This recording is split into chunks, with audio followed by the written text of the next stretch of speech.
Hi mga daddy, this is Daddy My Kitchen. For today's video, tuturuan ko kayo kung paano gumawa ng homemade barbecue.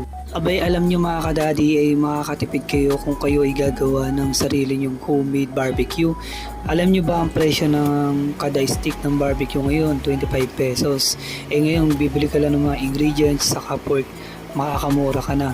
Tulad nito, nag-slice lang ako ng pork, naglagay ako ng bawang, sili, paminta. Dinamihan ko ng paminta dyan para mas masarap. Tsaka mga kadadi, naglagay ako dito ng 4 na kutsara ng asukal para mas matamis ang ating barbecue. Dito ang pampakulay lang natin ay yung mismong toyo. Bahala na kayo mga kadadi kung ganong karaming maglagay ng toyo. Dito naglagay nga pala ako ng 1 can ng Del Monte. Tapos ang ginawa ko lang dito mga kadadi, minix ko lang para magsama-sama yung mga ingredients natin para